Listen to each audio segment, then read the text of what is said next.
सुप्रभात। मैं हूं जगेंद्र राणा। आज की हमारी आध्यात्मिक चर्चा का विषय है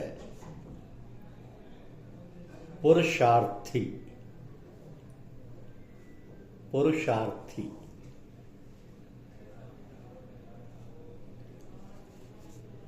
हमारे जीवन में सारे कार्यकलापों का मूल्य हमारे भाव और भावना पर ही आधारित है। हम कुछ भी करें उसका प्रभाव हमारे भाव और भावना पर ही आधारित होने से उसका प्रभाव दूसरों पर पड़ता है। अब भगवान तो अंतर्यामी है, वो तो सब कुछ जानता है,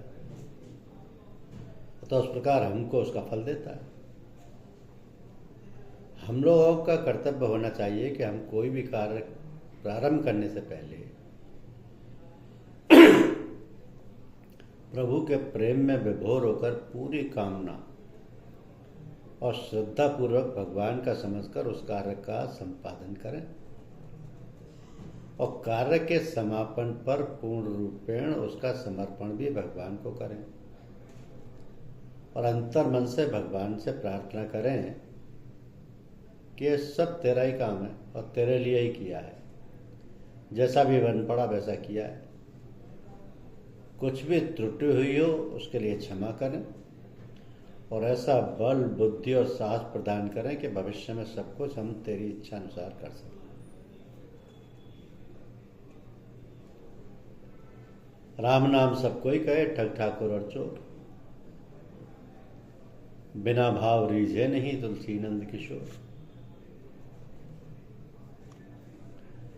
तो हे भगवान, हम तो दीनहीन आपके अज्ञानी बालक हैं। हम पर अपनी दया और कृपा की वर्षा सदा सर्वदा करते रहे। आप तो इतने महान दयालु और कृपालु हैं कि जिसका हम कुछ भी प्रतिकार नहीं कर सकते। हम तो पग पग पर किम कर्तव्य विमूढ़ और पथ भ्रष्ट होकर हो जाते हैं,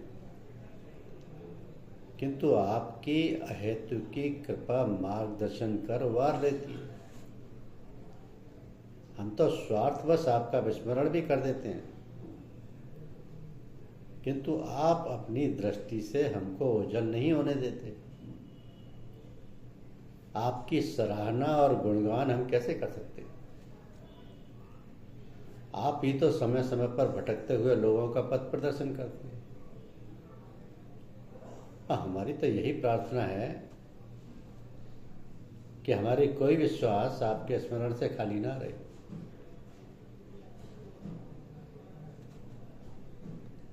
आपने हर युग में अनेक प्रकार से न जाने कितने अधम पापियों का उद्धार किया। आपने ही समय समय पर भिन्न भिन्न प्रकार से अवतार धारण कर पतितों को पावन कर पार लगाया। आपने ही जब भी आवश्यकता पड़ी भक्तों को गुरु रूप धारण कर सचेत कर सन्मार्ग पर लगाया। तो आपका गुणगान कहाँ तक किया जाए? सृष्टि के आदि से अब तक न जाने कितने ग्रंथ लिखे गए, कितने ही धर्म संप्रदाय और पंथ चले चलाए और बहुत तेरे लुप्त हो गए। उन सबों में आप ही का गुणगान, आपकी ही उपासना, आपके नामों का ही यशोगान किया गया है। तो संसार के सारे पदार्थों में यहाँ तक कि अणु परमाणुओं द्वारा आपका ही प्रभाव, प्रसार और आधिपत्य प्रकट होता है। वैज्ञानिक बड़ी खोज में लगे हैं, किंतु अभी तक यथार्थ रूप से जान पाने में असमर्थ और असहाय ही प्रतीत होते हैं। आपकी महिमा अनंत और अपार है, और जब आप ही सबके सृष्टि करता है तो फिर आपको जान भी कैसे सकते हैं? सोई जानई जे ही देव जनाई, जानत तुम्हें तुम्हें होई जाए। तो पुरुष कहते हैं परमात्मा की ओर अर्थ माने हेतु, यानी पुरुषार्थ का मतलब है परमात्मा की प्राप्ति, परमार्थ के लिए किया गया प्रयास और उपाय। अब परम तत्व की प्राप्ति के निमित्त लोग जप तप, पूजा पाठ, ध्यान धारणा आदि करते हैं। ये सब पुरुषार्थ के अंतर्गत आता है।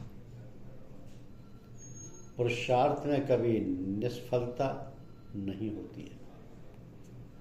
जो क्रिया हम करते हैं उसकी प्रतिक्रिया अवश्य होती है। जो भी कर्म किए जाते हैं उसका फल अवश्य प्राप्त होता है। अतः पुरुषार्थ कभी व्यर्थ नहीं जाता, उसका प्रभाव अवश्य होता है और वो हमें परमात्मा के समीप ले जाता है। तो दुनियादारी में लोग कहते हैं कि फला आदमी बहुत पुरुषार्थी है, इतना परिश्रम करता है कि रात दिन एक कर देता है, उसके पास अथाह धन दौलत है। तो यहाँ पर पुरुषार्थ का मतलब है धन दौलत कमाने के लिए किया गया परिश्रम। परंतु यह पुरुषार्थ का गलत अर्थ है। सांसारिक सुख और धन प्राप्ति के लिए पुत्र, कलत्र व कुटुंब आदि अनेक प्रकार की सांसारिक वस्तुओं की प्राप्ति के लिए जो भी प्रयास किए जाते हैं उनका फल अवश्य मिलता है, परंतु वह स्थायी नहीं होता।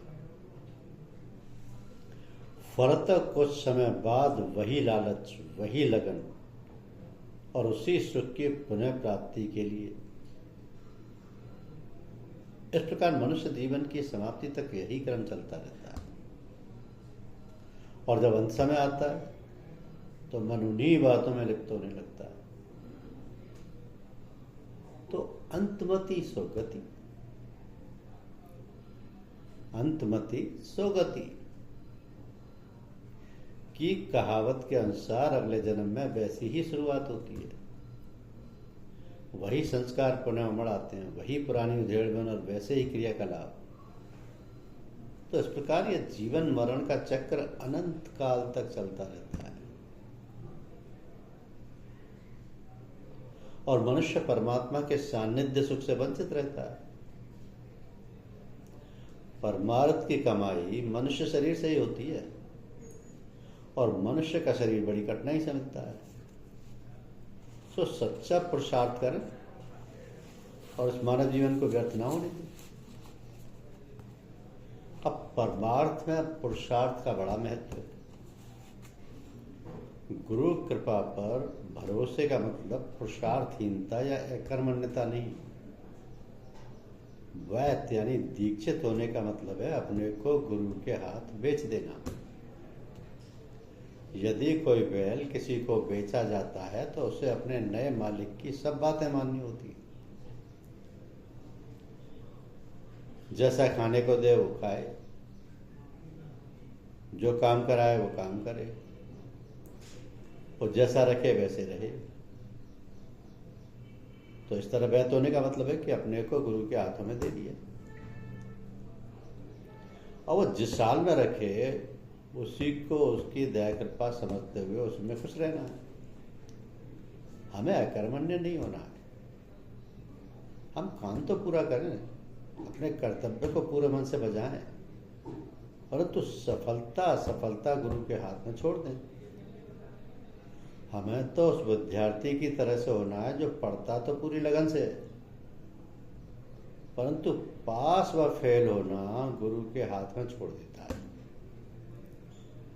पास हो जाए तो ठीक और फेल हो जाए तो भी सोचता है कि शायद इसमें ही कोई कमी रह गई होगी।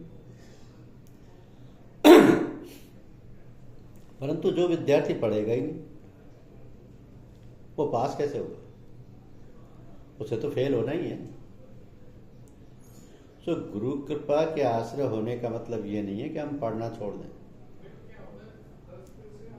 समर्पण का अर्थ पुरुषार्थ का समर्पण नहीं, बल्कि पुरुषार्थ के परिणाम का समर्पण है। तो मनुष्य का स्वभाव है कि वो कुछ ना कुछ कर्म हर समय करता रहता है, हर क्षण कुछ ना कुछ काम होता रहता है।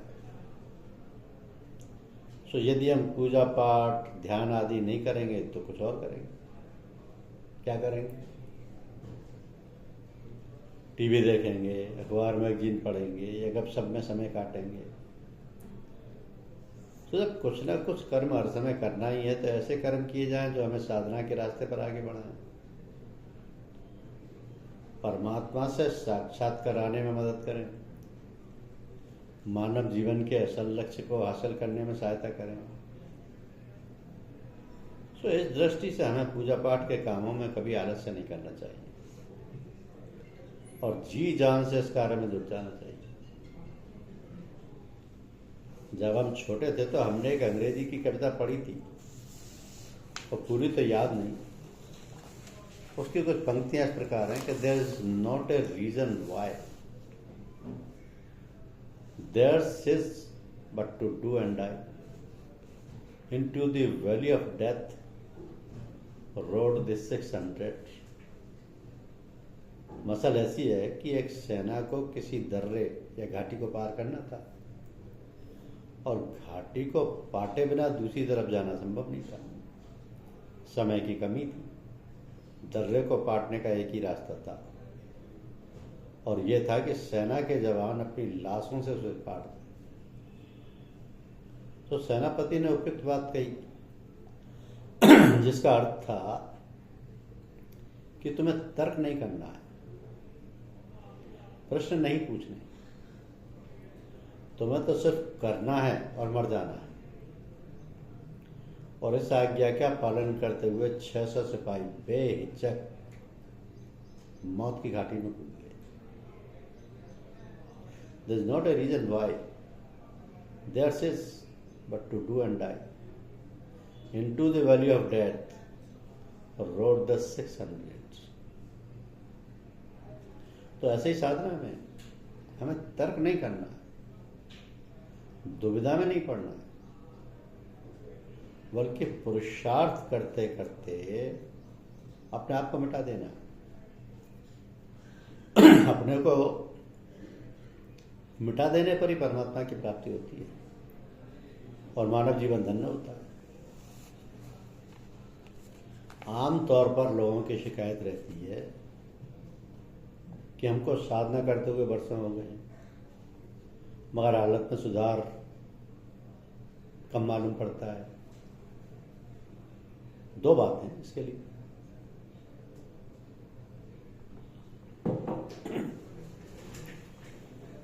पहली तो ये कि अपने हाल का पता ना चले वही अच्छा है। जो रास्ता चलने को बता दिया उसी पर चलते रहना, सदगुरु की आज्ञा का पालन। फिर तो ये फर्ज उसी मार्गदर्शक का है कि वो स्वयं निश्चय करे कि वह आपको किस रास्ते पर ले जा रहा है। ये तो उसके मौत की बात है। हो सकता है कोई ऐसे रास्ते में ले जाए जहाँ कोई तमाशा भीड़-भाड़ नहीं, तो साधक को कैसे मालूम होता। ऐसा भी हो सकता है कोई भीड़-भाड़ के रास्ते से ले जाए पर आँख पर पट्टी बांध दे, तब कुछ पता नहीं चलेगा किसी बात का। हाँ, जिज्ञासु जब मंजिल पर पहुंच जाएगा तभी उसे एहसास होगा कि वो कहाँ तक पहुंच चुका है। इसलिए जो अभ्यास साधक को बतलाया गया है उसको वो करता रहे, साहस पूर्वक और धैर्य ना खोए। समय आने पर सब कुछ ठीक हो जाता है और किसी बात की कमी नहीं रहती। इसके अलावा दूसरी बात भी वो ये कि अभ्यास तो बतला दिया गया है मगर उस पर यदि नहीं चलते तो प्रगति कैसे होगी। वस्तुतः ये बात तो अभ्यास ही स्वयं समझता है कि वो बताए अभ्यास पर चल रहा है अथवा नहीं, और यदि चल रहा है तो उसे क्या यह अनुभूति होती है कि वो किस दिशा की ओर जा रहा है। आवश्यक नहीं कि उसे साधना के समय हर मुकाम की बात मालूम हो और उसकी वजह भी जान सके, परंतु ये जरूर है कि उसको उसके अंतर की सफाई हो जाती है जिसकी झलक बाहर भी दिखाई देती है। इसलिए निश्चिंतता से अपने कार्य करते रहना चाहिए और जो मार्ग पथ प्रदर्शक ने बतलाया है उस पर धीरज बांधकर श्रद्धापूर्वक चलते रहना चाहिए। मार्ग कोई भी हो, यदि सफर लंबा है तो तरह तरह की कठिनाइयां आती हैं जीवन में। इस प्रकार की कठिनाइयां आध्यात्म जीवन में भी आती हैं। अंतर केवल इतना ही है यह आध्यात्मिक पुरुष में ज्ञान होता है और संसारी व्यक्ति संसार में दबा रहता है। आध्यात्मिक रास्ते का सफर सही है या नहीं, इसकी पहचान यही है कि जब कठिनाइयों में भी समता बनी रहे तो समझना चाहिए कि अभ्यास सही चल रहा है। अधिक उथल पुथल तो अभ्यास बढ़ाने की आवश्यकता है। समय इसलिए अधिक लग जाता है क्योंकि अभ्यासी इसी कार्य के लिए उतना समय नहीं दे पाता जो उसके लिए आवश्यक है, और जब अभ्यास नहीं करेंगे तो फिर शिकायत कैसी। इसलिए विश्वास बनाए रखना कि जो अभ्यास बतलाया गया है उसी से लाभ होगा, इसमें कोई शंका नहीं लानी चाहिए। इसी से उत्थान होगा। जीवन का कल्याण इसी में है कि हम अपना संबंध उस परम पिता परमेश्वर से जोड़ लें और उसी में लय हो जाए। धन्यवाद।